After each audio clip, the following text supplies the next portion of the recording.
guys, welcome back to my channel. I hope everyone's doing fine, and so am I, just in case anyone's wondering.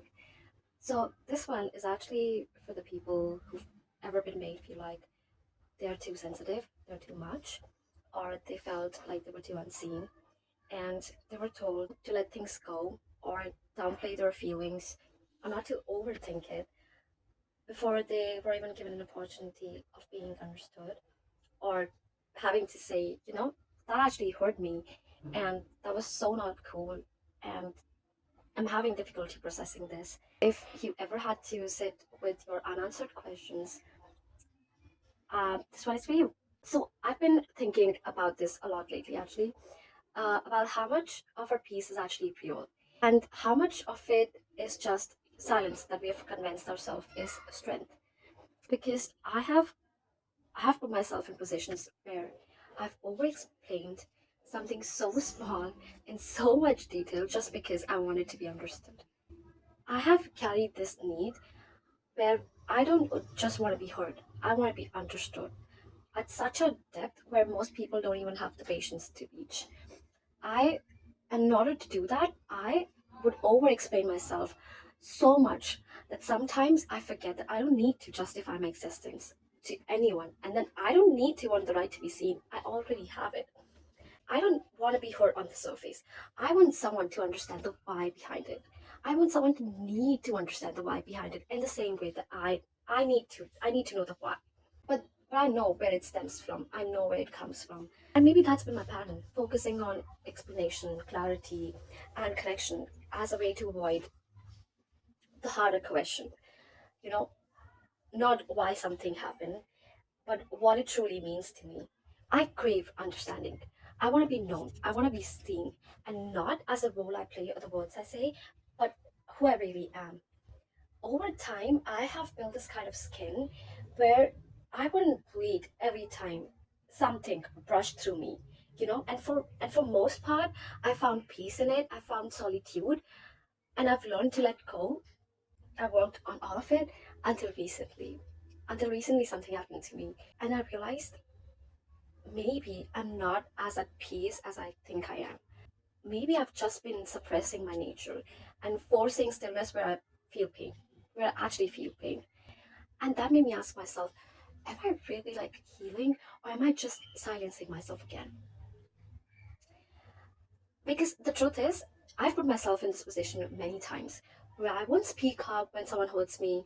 I stay quiet, hoping silence will protect me, that is the wise thing to do, that they don't deserve a word out of me. And that is true. And I don't ask questions, and I keep on leaving all these questions. But I know the answer to these questions, and I don't express what broke inside me. And I let these things like convincing myself that not reacting to it is strength, and it is. I don't deny that. I don't deny that. But maybe that is not healing. Maybe that's avoidance. Maybe that's self abandonment wearing a mask of composure, you know? So this time, when this thing happened to me, and there was no explanation, no conversation, no communication, the warmth disappeared, and all of that, I realized I was not trying to understand them. I was just trying to make myself understandable. I was craving validation, closure, some sign that my pain made sense. But I already knew the answer, and I was still so tempted to reopen that door that had already shown me that it did not lead to safety. So this time, I actually started asking myself better questions. Am I healing through this experience to what is happening to me, or am I just silencing myself again? Am I being mature about this whole situation, or I'm just afraid of being dismissed? Am I actually letting go, or just emotionally bypassing what I actually felt? And for those of you who don't know what emotional bypassing is, I did not until I looked it up. It's when you try to skip to the healing without really sitting with the pain. We jump to forgiveness, we jump to peace, to oh I'm fine, that shit did not really affect me, trying to act unbothered because we're not really supposed to feel too deeply for the situation that happened to us. And without, we refuse or we skip to say, that shit actually hurt me and wasn't okay. That wasn't cool of them. Even though I did not feel that deeply for that person, but that shit still was not cool. Still, somewhere I have internalized this belief that if I don't spell everything out, people would get it wrong, or worse, they won't get it at all. I used to wish for someone to look at me and not what I have to say, but how I am, and say, I get you. You're not too much. You make sense. But I've been in situations where people have disrespected me, undervalued me, treated me like I was an option, and I used to react, spiral, and used to try to fix things. Then I tried this new approach, silence. I thought it would give me control, but sometimes silence is just fear in disguise. So I realized why I felt this urge to over explain, because I've opened up to people and I've tried to explain my feelings, and I've been dealt with carelessness with people who did not know how to hold space for my vulnerability. So I over explain and beg for clarity, and I stop myself now. Obviously, I've started doing that way before, but then you still catch yourself in this little moments sometimes, and they're like, "Oh, hold up, you need to step back." Because that is not me healing, that is me just chasing validation from someone who's already shown me they don't value me.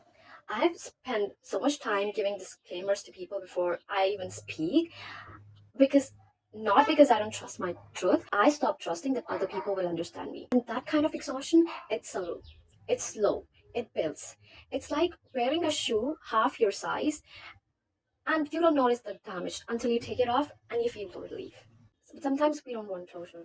We just need to tell ourselves that what you felt was real. That's all. Why do I keep trying to be the reasonable one, but I'm the one who's clearly hurting? It doesn't make sense. Why do I need to be silent in order to appear unbothered? I used to think that not reacting was maturity, and it is. You don't react to people at certain situations because they don't deserve. We're told that being the bigger person is noble, and it is. But no one tells you that sometimes being the bigger person means you're shrinking yourself until you disappear. No one says that. Everyone misses that part. So I've been in these moments where I know if I was to react or say something, what the other person would respond. I know that they don't even want to hear it. I know. So I swallowed it. And I told myself to let it go. I've learned it's not dramatic to say that was unkind, not needed to say I want clarity on this. It's not weak to say that hurt me. It's just honest. Completely honest. Someone cannot hold space for your honesty. That's a cue for you not to shrink. But also, that's your cue to protect your peace, actually. So, to anyone who's ever felt like you need to justify your feelings in order to be taken seriously, to anyone who's made feel like you were too much, we all have a bag and we all pack differently. Someone packs really light, someone packs like an emotional hoarder who cannot let go of a single thing. Part of growing up and having these experiences is sit, unpack your bag, look at it, acknowledge what's in there, and then decide what you need to carry forward and what you need to leave behind. You cannot take everything on your vacation, can you? Overpacking is different, bro. You're allowed to be soft and strong. You're allowed to seek understanding and walk away from those who don't try. You're allowed to say, "This is who I am, and I will not keep cutting myself down to fit into small pieces for you." I meant spaces, not pieces, just saying. So you don't need everyone to get you. Just you. Start there because that's enough. And before I leave, I need to leave you with this really beautiful theory. So imagine yourself holding a cup of coffee and someone bumps into you and the coffee spills everywhere. It's not tea, it's not water, it's coffee. And you're like, "That's so obvious, Bidu. What's your point?" The point is, coffee spills because that's what's inside the cup. So and it's gonna happen, when life's gonna come at you and shake you up and rattle you, what is gonna spill? Is it joy, gratitude, empathy, humility, kindness? Or is it anger, resentment, harsh words, rage, all those pent up negative emotions that you have no business being with, honestly? But, anyways, it's easy to fake and pretend and, sideline things and emotions that you feel until life shakes you and you have your cup in your hand. And what spills out of it? So, ask yourself honestly, what's in your cup?